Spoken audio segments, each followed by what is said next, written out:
All right, so we talked about the chemical reactions.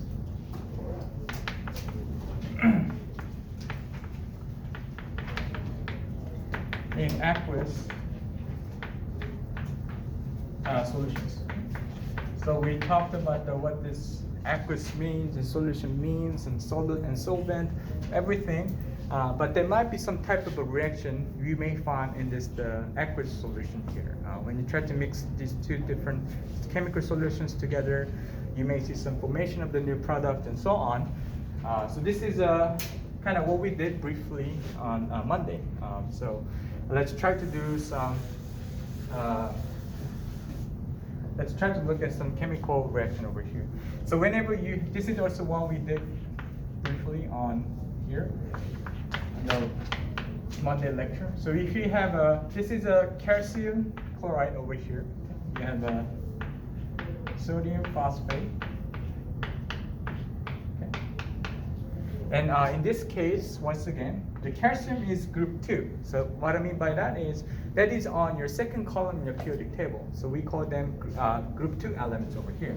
And if it's group 2, as you remember from the previous lecture, it has a 2+ charge when it's ionized, meaning it's dissolving water. So in this case, your solvent molecules will be water. Okay? So we put AQ in the parentheses. Means it's in the aqueous status, meaning these two are surrounded by lots of numbers of water molecules. That is what we call solvation, meaning so this is become your solution. So if you have a relatively speaking very small number something in your homogeneous mixture, they are considered as the solute. But if you have a lot more very high quantity numbers of mixture, that is what we say solvent. But if that solvent molecules trying to surround this solute, you can call that is solvation. So that is what happens when you try to put NaCl or other compounds. Ionic compound is the water. When they become ionized, meaning they're ionized by surrounded by lots of numbers of water molecule, which is your solvent in that system. Make sense, right? Okay. So in that case, you can say AQ means aqueous. Aqua means water. So it's aqueous means they're surrounded by lots of water. So we put aqueous. That's what it means, the AQ in parentheses. So now it's in the dissolving water here, in aqueous phase here.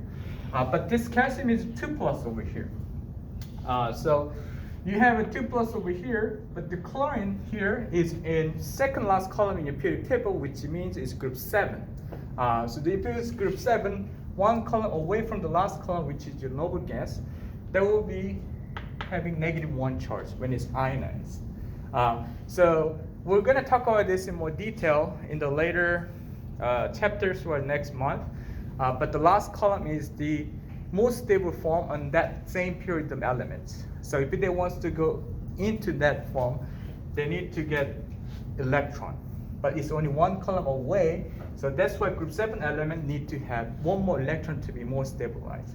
So that's why when they become ionized, they tend to have one more electron to themselves.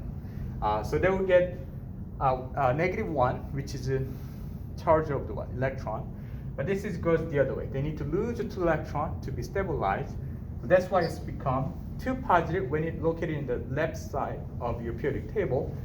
If you're on the right side, beside that last column, it will become negative charge to be in that form of noble gas. I will tell you more in detail. Don't worry about it. But only thing you have to know by now is when it gets from the left, just count group 1, 2, have a +1 charge, +2 charge. It's coming from the right side. Except the last column is coming from 1, 2, it will be -1, -2, so forth. For example, so oxygen will have -2 because of that. Okay. So anyway, so this is group 7, which is the chlorine. We call this a halogen. Okay, group 7. So this is why it has 2 for 1 calcium. You see, this is calcium is group 2. Need to have a 2+ charge in ionized, but this one should have only -1. So to make this one neutral ionic compound, you should have a 2 chlorine for 1 calcium cation. So 2 chlorine anion will interact with 1 calcium cation. because of the charge. Makes sense, right? So whenever you say this one, calcium chloride, you should know by just saying calcium chloride, it will be CaCl2, not 1. Okay? That's why I put CaCl2, not 1. Okay? Same thing over here. So sodium is in group 1. So this is group 1 element. So this will have +1 charge when it's ionized, means it dissolves in water. So this phosphate, this will have -3. Okay, -3. This is one of the polyatomic anion. We just kind of have to memorize. So this one, you can find it on the periodic table because it's polyatomic, but this is the reason why. The 3 negative charge on this anion, oxyanion. So we just, if you're taking organic chemistry or Gen Chem 2, you'll get there sometime soon. But for now, you can just say, oh, the phosphate anion has -3 because of this. So if that is the case, you need to have how many sodium to make a neutral ionic compound? 3, right? Because each sodium will have a +1. So if you have a 3 + 1, will be same as what? In an opposite charge, -3. Right? So it become in together neutral, right? Makes sense, right? Okay, good. So if I'll give you one example here. If you have a sodium sulfate, okay? Sulfate is also one of the polyatomic anion, oxyanion. And this one has -2. So how many sodium should be there? Sodium is also group 1, right? +1 charge. But there's a sulfate there next to it, which is -2, not -1. So how many sodium should be there? Perfect, 2. So whenever I say sodium sulfate, this is a sulfate, you should know, oh, it's Na2SO4, not NaSO4, because of the charge. Okay? Makes sense, right? Okay. So anyway, so if that is the case, what happens to these two aqueous means they all both dissolve in water. And when we mix them together in water, what happens to this one is basically you just need to do just the double displacement reaction, meaning you have a one on the out in the inner combination to make your products over here. Only thing you have to consider from combining these two factors over here is always you put the cation part first. So it's not going to be calcium phosphate, yes, but it's not going to be chlorine, sodium, no. It's always going to be cation first and sodium. So that is why you're going to have calcium phosphate, okay, and sodium chloride. Do you guys see this? In and outer combination. So if that is the case, I'm not done here because now we're combining these two with a different charge now. For this one is pretty okay because this is +1, -1. But the problem is, once again here for the calcium and phosphate, as I mentioned before, calcium has what? +2 charge, but the phosphate has -3 charge. So what you need to do now is you need to find the minimum common multiple for these 2 and 3, which is 6. Perfect, great. So to make 6, if you have a 2+ charge under this calcium, it has to be 3. So 3 calcium can make the 3 + 6 over here. And if it's a 2 phosphate, okay, if you have a 2 phosphate, that makes also -6. So eventually you're gonna have neutral compound on the right side, and it's good, okay? So if you do this one, you can also say, how about these two? So sodium chloride will be also dissolved in water. But the thing is, this calcium phosphate will be in solid phase. Okay? So what happens to this one here is I will give you the solubility rule table. So meaning, if you have a certain type of ionic compounds, if it's going to be soluble in water or not, you can actually tell by just looking at the table will be given on the exam. So you don't have to memorize, but there's a couple of things I can tell you. If there's any anion, the bond to cation, which is group 1 element, is always soluble in water. So for example, if you look at the sodium chloride over here, once again, sodium is group 1 element, which is the first column in your periodic table. Then, no matter what bond to this sodium, it is always going to be, if it's ionic compound, it's always going to be soluble in water. So that's why I'm giving them aqueous status. Then there should be dissolved in water still. Makes sense, right? But for this one, same. So sodium phosphate has to be soluble in water because of the sodium. There's no exceptional case. Always group 1 element bond, the ionic compound, always going to be water soluble. This is a bit tricky because of the halogen here. So if you look at the anion part, which will be maybe one of from your second last column, which is the halogen against the chlorine, fluorine, bromine, iodine, so forth. If they bond to any cation part, okay, most likely they are also soluble in water. So calcium chloride is also soluble in water because of the chlorine. So only exceptional case is silver, mercury, and lead. Okay, so there's some exceptions, but most likely, but calcium is not in that exceptional case. So this is soluble in water here. So when you mix these two, you can have some products. So this is okay now. But if you look at the calcium phosphate, there's one thing else I can tell you. Once again, you don't have to memorize it, but I'm just doing this for you because sometimes when you look at the chemical equation, you may have some good idea if this is going to be soluble or not in water by just having this little bit of information here. So calcium is group 2. Normally group 2 element, it's only soluble, sometimes not so much. They tend to do maybe soluble or not soluble in a way. But the big hit is the phosphate. So here's a good combination that is not soluble in water. Okay, so the calcium phosphate will actually not soluble in water. So when you mix these two, what happens to this product means you're going to have a precipitate, because this will not be soluble in water, so the calcium phosphate will come out from the water, not be surrounded by water anymore. So they will be in the solid phase, so precipitate, and we call this precipitation. So what happens was precipitation, meaning when you mix these two water-soluble ionic compounds together, they make some water-insoluble compound that came out from the mixture. We call that process precipitation, because you're going to have a precipitate that is not soluble in water anymore. Because these two combination does not make good solubility in water. Once again, you'll find this once again on the solubility rule table. So you don't have to memorize it, but this is something I can. Does it make sense? You good? Okay. So if that is the case, there's a couple more things. So this is something where we went over on Monday. So this is the also something I can tell you more about the net ionic equation. Okay. This will be on the exam 200%. I cannot miss this one. So the net ionic equation means the things that what literally happened to.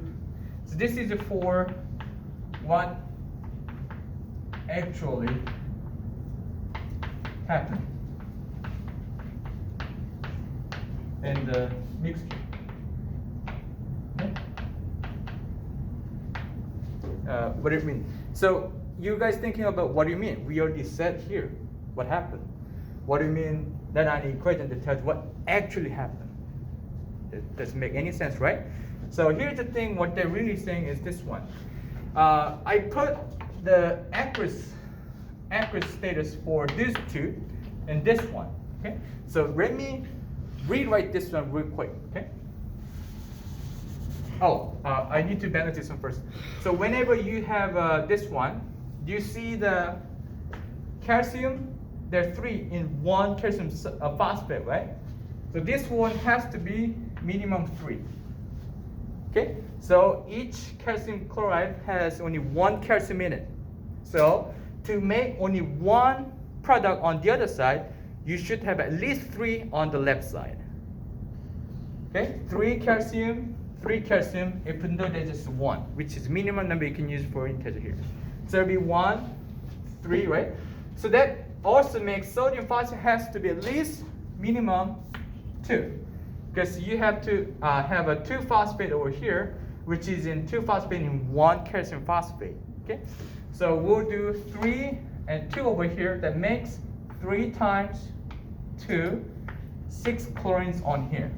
Okay, and you have a 2 times 3, which is a 6 sodium as well over here. Okay, so that is why you need to put on the right side 6 sodium chloride. That makes 6 sodium and 6 chlorine on the right side as well. So now we are done with balancing each side of the chemical equations. Okay, makes sense, right? Okay, so if that is the case, to get to the net ion equation, let me actually give you rewrite this one in more realistic way. Okay, so realistic way, like I said, when it's in the aqueous phase, they're actually they're dissolving water, so they are in ionic form. They're ion form. Okay, so let's break those down to the cation anions. There'll be 3 calcium, 2 plus cation, and there will be 6. 3 times 2, right? 6 chlorine anion. Okay, that's that.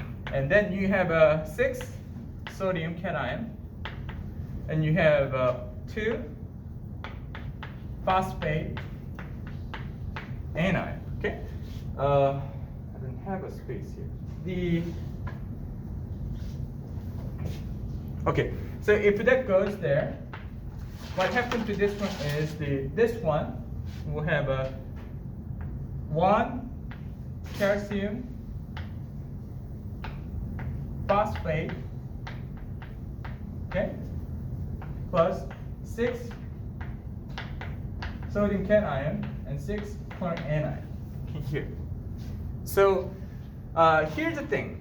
When you look at this one here, this is the only one that is not dissolving water. This is the one that precipitate, right? So technically, beside these two,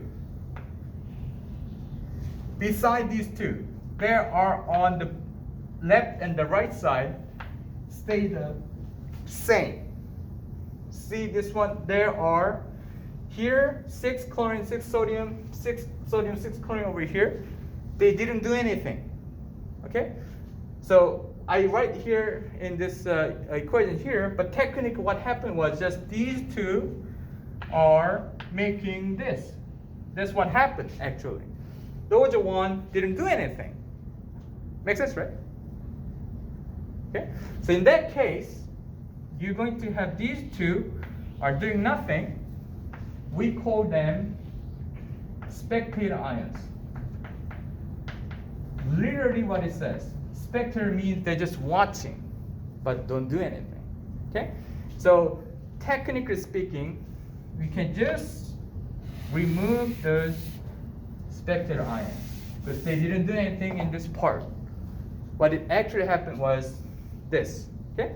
So let me rewrite this one by eliminating the spectator ions on this the full chemical reactions. Just 3 calcium cation goes into 2 phosphate anion that makes what? 1 calcium phosphate. That's what happened actually.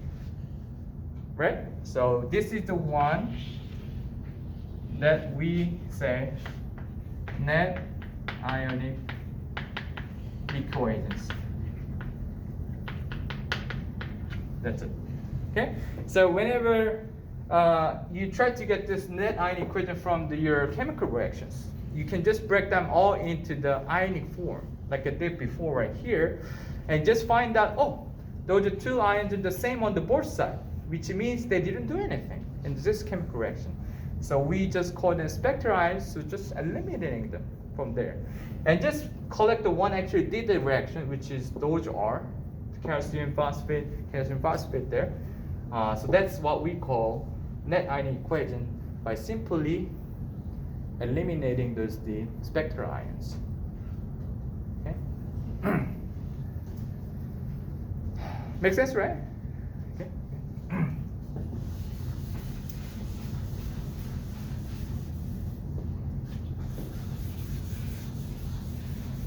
So I think I did this one again on the Monday. That is why if you have a potassium chloride, magnesium bromide goes in, you can do what?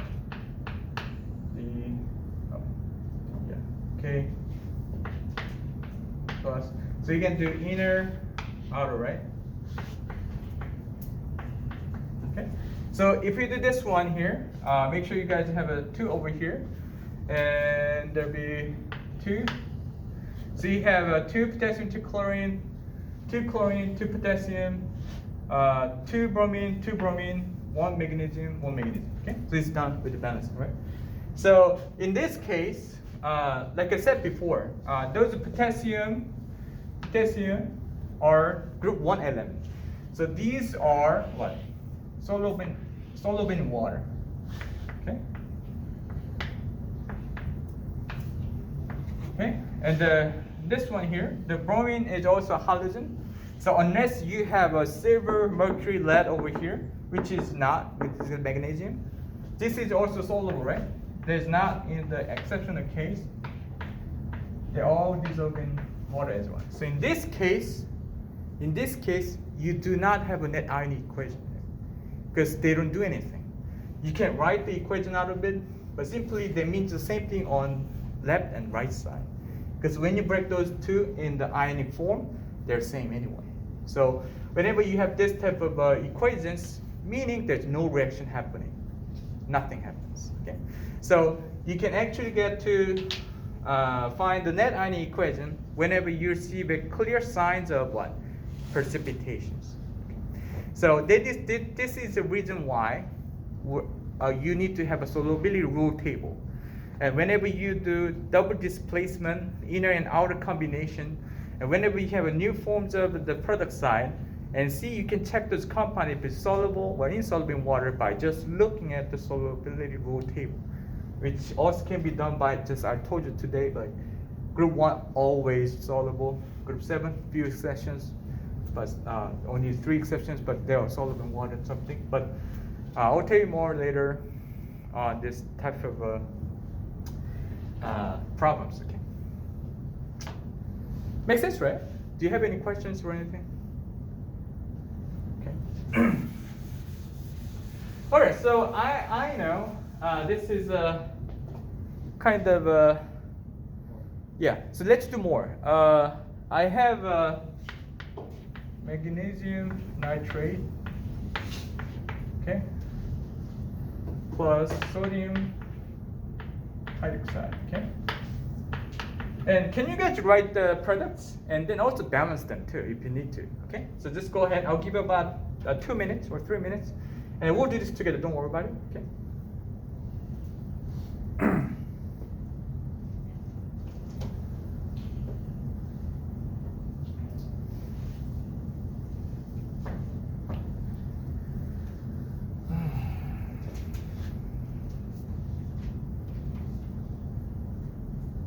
Okay, about 2 minutes.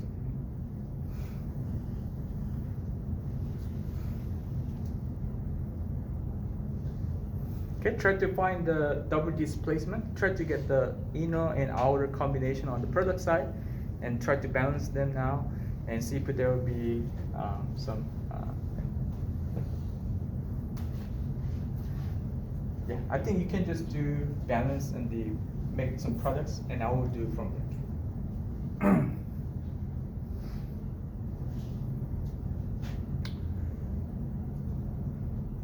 Oh, yeah, I'm sorry. This is -1.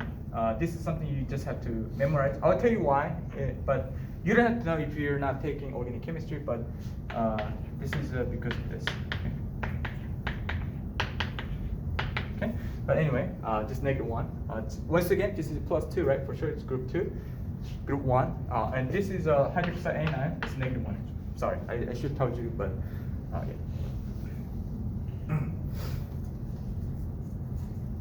So now you can use the charge, okay? 2 plus, 1 plus. You can try to balance them. Okay, about 1 minute.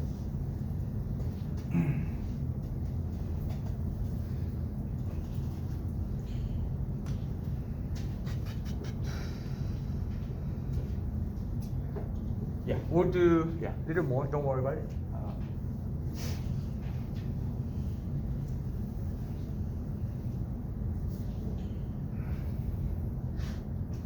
Can you see it from there? It's okay. Just let me know if I block your the sign.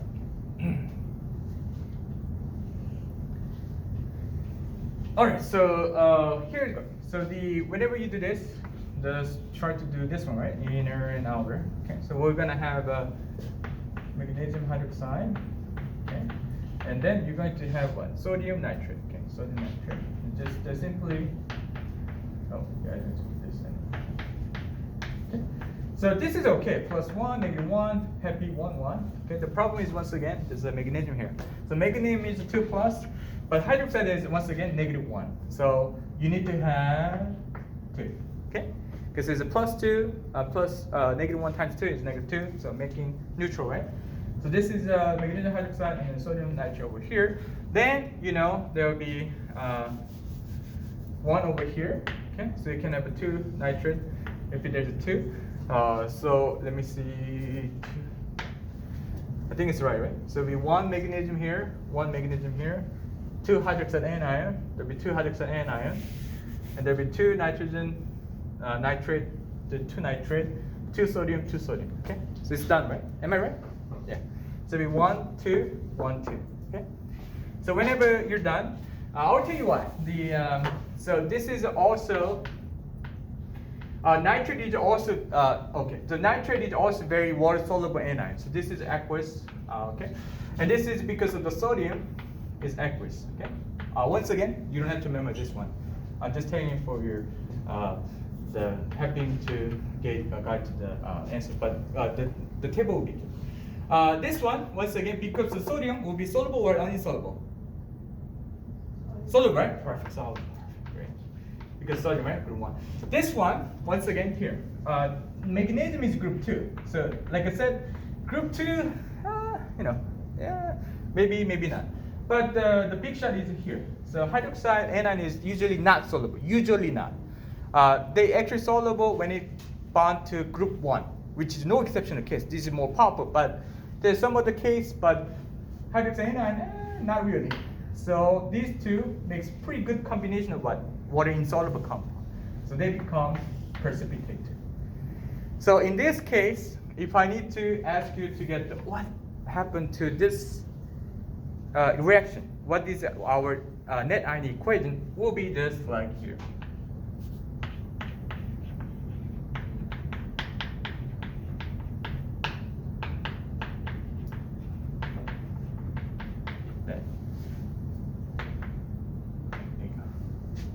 Okay, makes sense, right? Then ion equation is this. Because this is what happened actually. Those are what? Still in ion form. So they didn't do anything. Their sodium and nitrate are, in this case, our spectator ions.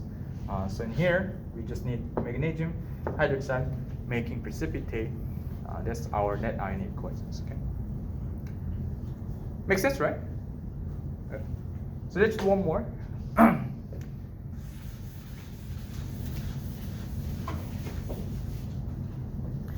You have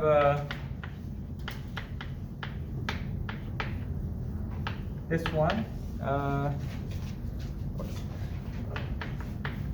Okay, let's do this. So once again, try to get the double displacement, like an inner and outer combination for your product, and try to balance them. Okay? Try to balance each number of elements on the both sides, and then you're done with the balancing. And we can also talk about the solubility to find if there's a possibility of precipitations, and you can get down to the net ion equation after. Okay.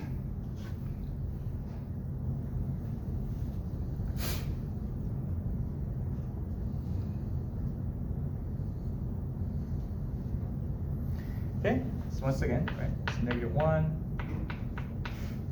Oh, the lead is +2. Sorry, this is sorry.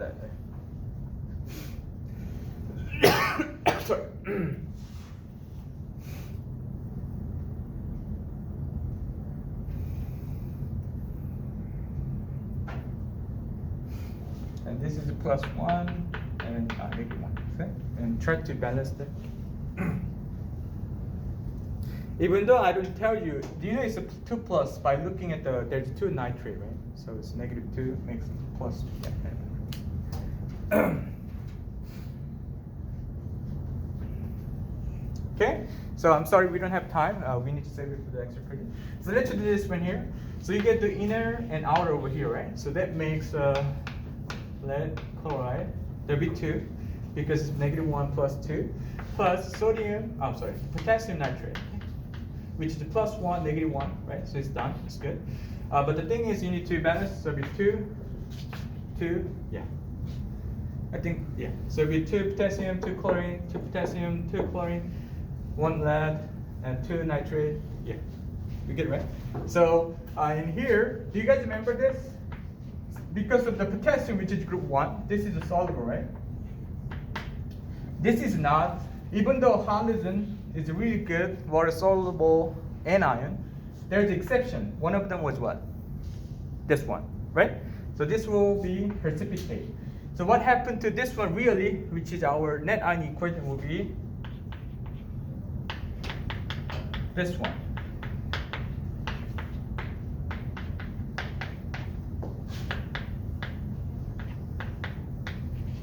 Right? What happened was this one, which is our net ion equation. Okay. Makes sense, right? We'll do more maybe next time. Don't worry about it. We'll do this again on Friday. So let's do extra credit. Okay?